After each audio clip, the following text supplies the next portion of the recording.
ताला हक बात बयान करने से हया नहीं करते। सल्लल्लाहु अलैहि वसल्लम ने जो बज़ाहिर है, इसी वजह से मैं भी ये हिम्मत कर रहा हूँ कि एक और ऐसा गुनाह जो जिसमें लोग मुब्तला हैं और वो है हया के खिलाफ, मगर है बहरहाल शरीयत का मसला और लोग उसमें गुनाह में। आज की नौजवान नस्ल ज़ौजा से, बीवी से गैर फितरी तरीके से हम बिस्तरी करते हैं। अल्लाह के रसूल सल्लल्लाहु अलैहि वसल्लम ने लानत फरमाई इसलिए रास्ते से हम बिस्तरी करेगा। ये बीमारी भी, ये गंदगी भी, लकुम हर्फुल लकुम, ये तुम्हारी ज़ौजात हैं, बीवियां हैं, ये नस्ल बढ़ाने के लिए हैं। तो उसी रास्ते में इंसान अपनी ख्वाहिश को पूरी कर सकता है जिस रास्ते से नस्ल बढ़ती है।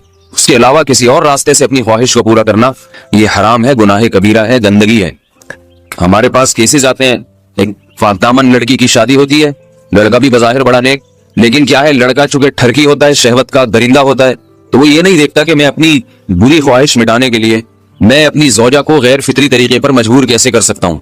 तो मजबूर करता है फिर अपनी बीवी। उसमें जो औरतें ज्यादा पाक दामन नहीं हो, नेक ना हो, या उनको ये डर हो कि तलाक हो गई तो हम कहाँ जाएंगे, वो फिर अपने शौहर के साथ उसी गैर फितरी तरीके पर आमादा हो जाती हैं। और इसका आजाब और इसका बवाल ये होता है कि कुछ दिनों में उनको भी इसी की लत पड़ जाती है। इंसान जब भी कोई गैर फितरी रास्ता इख्तियार करता है, आखिरत का आजाब तो बाद में, दुनिया का आजाब ये आता है कि फिर उसको लज्जत फितरत में आती नहीं है। तो जो रास्ता अल्लाह ने रखे उसमें उसको लज्जत नहीं आएगी, वो गंदगी में ही घुसने की कोशिश करेगा, उसकी भी फितरत खराब हो जाती है, और जिसके साथ ये बदखेली की जाए उसकी भी फितरत खराब हो जाती है, वो भी फिर किसी के काबिल नहीं रहते। तो अपने जान पर रहम करना चाहिए। हम इंसान हैं, हम दरिंदे नहीं है, हम घोड़े नहीं है, हम गधे नहीं है, हम जानवर नहीं है, हम अंग्रेज नहीं है। अंग्रेज ने तो हया और शर्म की तमाम हुदूद को तोड़ दिया है, वो तो दरिंदे बन चुके हैं। हम तो दरिंदे नहीं है, हम तो हलाल खाते हैं, पाक साफ रहने की कोशिश करते हैं। तो हम उनकी जो कल्चर देख देख के हम वैसे दरिंदे बनने की कोशिश क्यों करें। तो ये बहुत बड़ा वबाल है, बहुत बड़ी बुराई है जो हमारे मुआशरे में आहिस्ता आहिस्ता जड़ पकड़ती जा रही है, और इससे बीमारियां भी फैलती हैं। गैर फितरी तरीका है, बीमारियां भी फैलती। ऐसे केसेस आते हैं कि जनाब वो मर्द मजबूर कर रहा है बीवी को, और वो बीवी जो है साथ नहीं देती, तो फिर उसको तलाक की धमकियां देते हैं।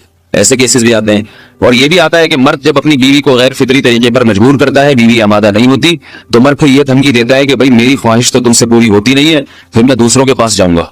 तो याद रखें, जिस औरत का शौहर ये धमकी दे उसको कि मैं जिना करूंगा अगर तुमने मेरी ख्वाहिश पूरी नहीं की गैर फितरी तरीके से, तो औरत अपने शौहर से कह दे कि जाओ तुम कहीं और जाके मुंह काला करो, तुम्हारी फितरत में गंदगी है, तो ये मुझे गंदा बनाने की कोशिश ना करो। उसको जिना करने दें, वो अल्लाह आखिरत में उससे भुगतेगा। हर बीमारी का अल्लाह ने इलाज रखा है। अल्लाह के रसूल सल्लल्लाहु अलैहि वसल्लम ने फरमाया, सही बुखारी की हदीस, मा अंज़लल्लाहु मिन दाइन इल्ला अंज़ल लहु दवाआ, कोई बीमारी ऐसी नहीं है जो अल्लाह ने नाजिल की हो और उसके लिए दवा ना रखी हो दुनिया में। तो अगर किसी को ऐसी लत पड़ गई है गैर फितरी काम की, तो उसको चाहिए कि वो अपना इलाज कराए, डॉक्टर से भी राब्ता करे। और सबसे बड़ा इलाज ये है कि कुछ वक्त सब्र करेगा, छोड़ देगा कुछ अरसे के लिए, तो खुद ब खुद आहिस्ता आहिस्ता सही हो जाएगा।